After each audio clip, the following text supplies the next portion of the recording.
Right, I've been kind of giving the direction on what's been going on this to Chris. He's been working on it mostly while I've been out of town and stuff. Um, just had a lot of things that I had to do just by myself. They just didn't have enough to have the extra help there. So anyway, I want to do a quick update on what's going on with it. Some of you guys are into the rabbits and not really into the bugs, but that's okay. You know, these are a pain in the ass to work on. So a lot of, I wasn't into working on these back in the old days. I actually started building this truck because, the gas prices started going up so much that I was looking at a way, I was driving all over the place. In fact, the last job I did in this, I was driving in one night. I'd go from San Diego, to Vista, California, which is near San Diego, and then to Long Beach, and then back home. So, I was doing that like 3 nights a week. So, that kind of got this truck really tore up. I was even, it was to the point where I'd drive it in the headlight. One headlight would stop working, then both headlights would stop working. I had to be driving with the brights on. And then I'm driving down the freeway and the ignition cuts off because, because the wiring, the old fuse block,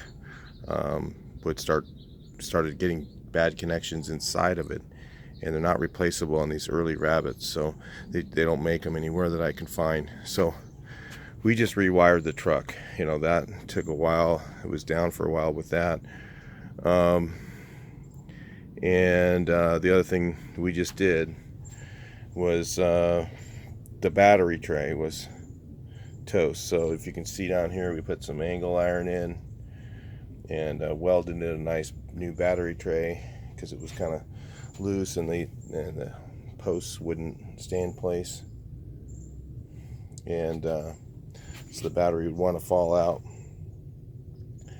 So we had made up this thing to made it so it can take some J-bolts and stuff in there to hold the battery in. And then sitting around, I've always had a little bit of, hasn't been like a head gasket issue or anything like that. Never had a problem with that. But if you run it a long time, would run hot with the air conditioning on. And yeah, it does have air conditioning. Yeah, that was one of the things I definitely wanted in the truck. A lot of people, take it out. They go, oh, you don't need it. Well, if you put the 1.9 liter in, it works great.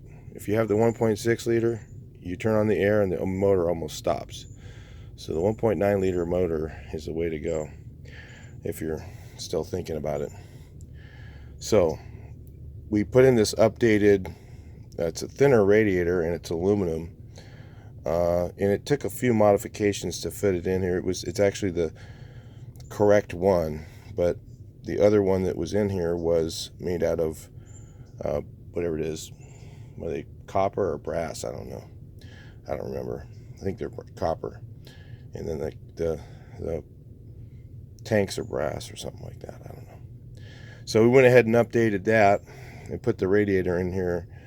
So what I was going to do today, and then while all this stuff was going on, I guess the ignition key got left on while we were doing the wiring. This took months, so the glow plugs went out, got fried. So just got those in, replaced them. So now it's pretty much officially back running. And I was having transmission linkage issues on this thing. And I guess there's a linkage kit to upgrade it, but I haven't been able to figure out that. But I think I got it to shift pretty good right now. So anyway, that's kind of where it's at. It's back running. Since I painted this truck, I like I said, I started out, this was intended to be a work truck, so I went through and just did a blast and go paint job. I call it a 3-day beaten Bondo paint job.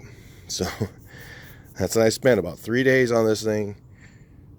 Beat it up, straighten it out a little bit, put a little filler in there, painted it, and I used cheaper clear. Some of you guys, Acme Finish 1, I used that clear, and of course it's starting to delaminate.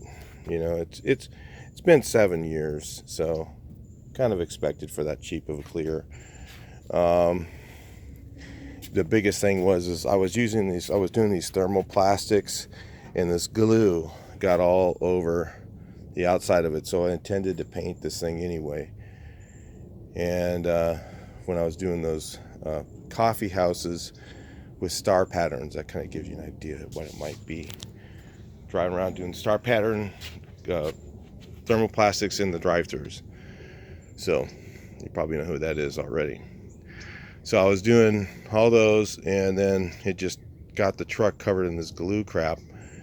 And then one day I was in a hurry, and I backed into it with my other truck. So I got this dent here, and I just fixed that, put it, and then the truck just sat. So it sat here for about a year.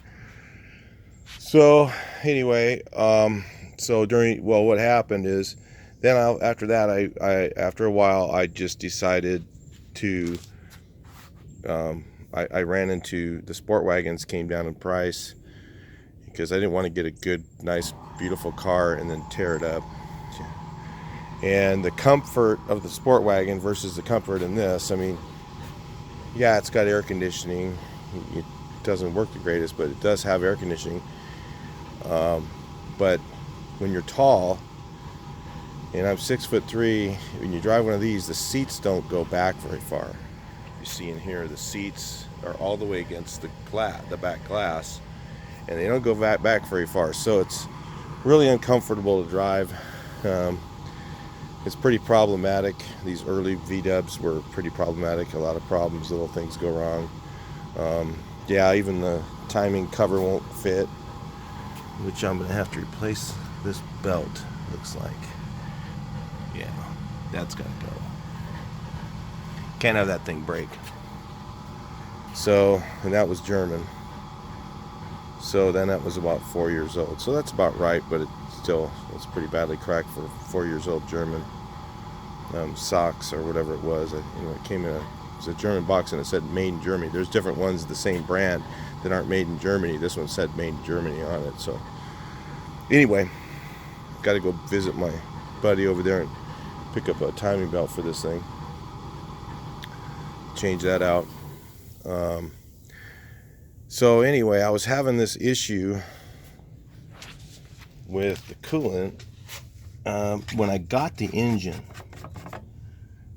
It looks clean now. If you notice, the reservoir's kind of yucky looking.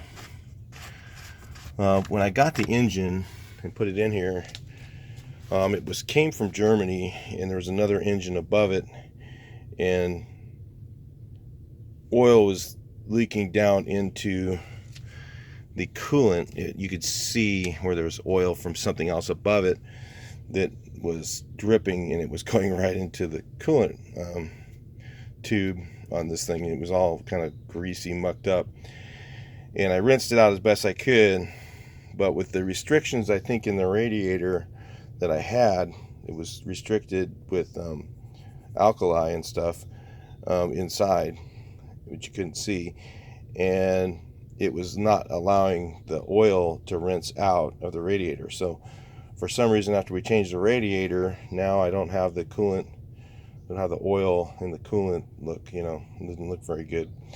When I go to sell this thing, somebody think, oh, that motor's no good, but there's nothing wrong with the motor. I already know that. You'll see in the next few videos that there's nothing wrong with the motor. This thing does a hell of a burnout. So, just turbo. It's got a TDI turbo on it. This is all TDI mod stuff. It's all like different pieces from TDIs, and then the TDI turbo, like later model, like 97. And you mix all, there's a manifold, exhaust manifold down there that's kind of cool.